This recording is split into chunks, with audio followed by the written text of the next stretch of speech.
Libertarianism and Anti-Racism. Sheldon, Richman, 2010. Individualism abhors bigotry.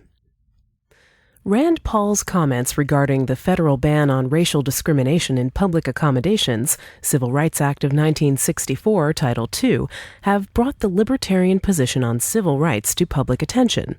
This is odd because Paul insists, "I'm not a libertarian."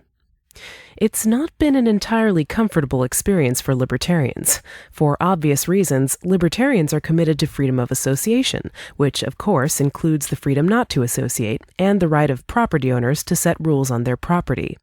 Yet, libertarians don't want to be mistaken for racists who have been known to, inconsistently, invoke property rights in defense of racial discrimination. I say inconsistently because, historically, they did not object to laws requiring segregation. Evelyn Beatrice Hall could say, summarizing Voltaire's views, "I disapprove of what you say, but I will defend to the death your right to say it."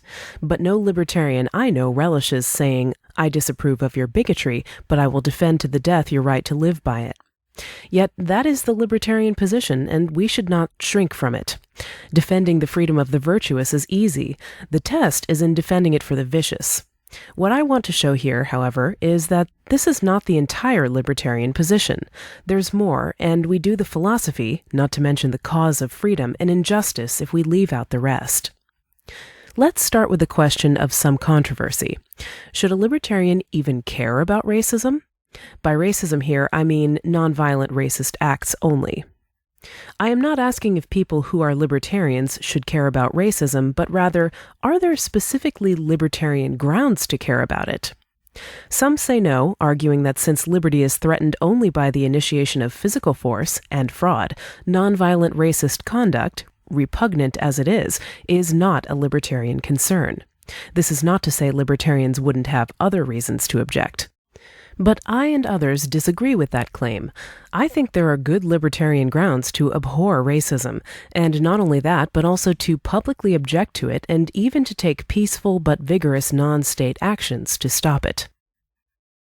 Libertarianism and Racism. What could be a libertarian reason to oppose nonviolent racism? Charles Johnson spelled it out in the Freeman. Libertarianism is a commitment to the non-aggression principle. That principle rests on some justification. Thus, it is conceivable that a principle of nonviolent action, such as racism, though not involving the initiation of force and contradicting libertarianism per se, could nevertheless contradict the justification for one's libertarianism.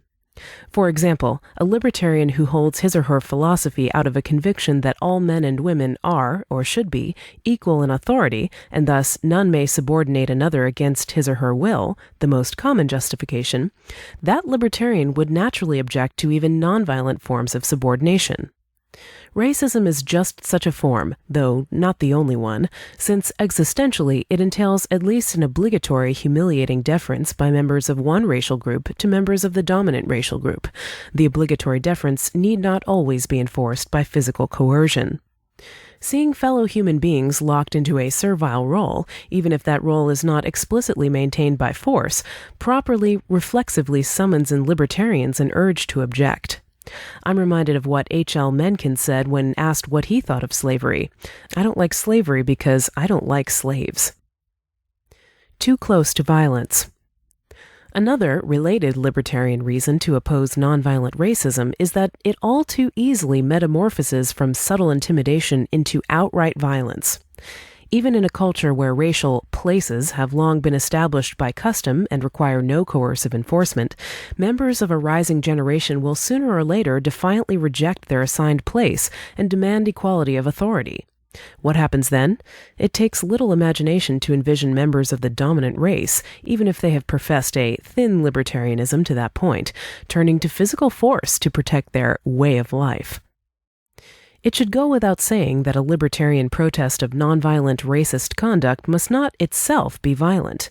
Thus, a libertarian campaign against racism in public accommodations should take the form of boycotts, sit-ins, and the like, rather than assault and destruction of property. And if that's the case, it follows that state action is also beyond the pale, since government is force. Hence the libertarian objection to government bans on segregation in privately owned places. It would be a mistake, however, to think that ruling out government action would severely limit the scope of protest. As I've written elsewhere, lunch counters throughout the American South were being desegregated years before the passage of the 1964 Act. How so? Through sit-ins, boycotts, and other kinds of nonviolent, non-governmental, confrontational social action. Footnote: see Sheldon, Richman, Context Keeping and Community Organizing, Chapter 48, pages 421 to 424 in this volume.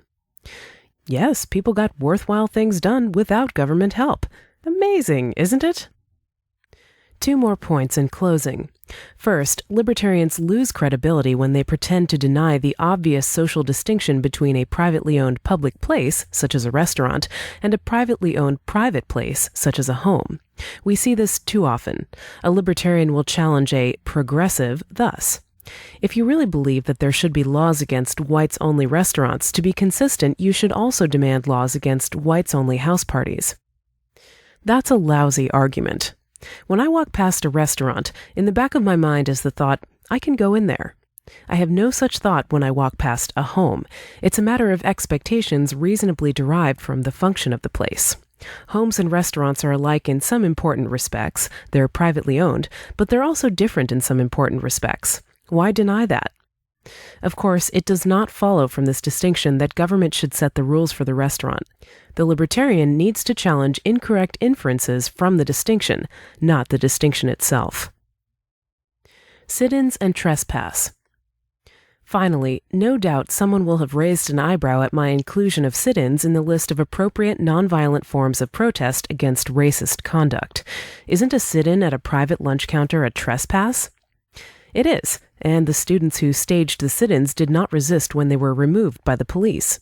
Sometimes they were beaten by thugs who themselves were not subjected to police action. The students never forced their way into any establishment. They simply entered, sat well behaved at the counter, and waited to be served. When told they would not be served, they said through their actions, "You can remove me, but I will not help you." Actually, blacks could shop at Woolworths and similar stores, they just couldn't sit at the lunch counters. Boycotts hurt the store's bottom lines. I could buttress this defense of sit-ins by pointing out that those stores were not operating in a free and competitive market. An entrepreneur who tried to open an integrated lunch counter across the street from Woolworths likely would have been thwarted by zoning, licensing, and building inspection officers. He would have had a hard time buying supplies and equipment because the local White Citizens Council, the respectable white-collar bigots, would have suggested to wholesalers that doing business with the integrationist might be, shall we say, ill-advised. And if the message needed to be underscored, the Ku Klux Klan, with government's implicit sanction and even participation, was always available for late-night calls. Did the beneficiaries of that oppressive system really have a good trespass case against the sit-in participants?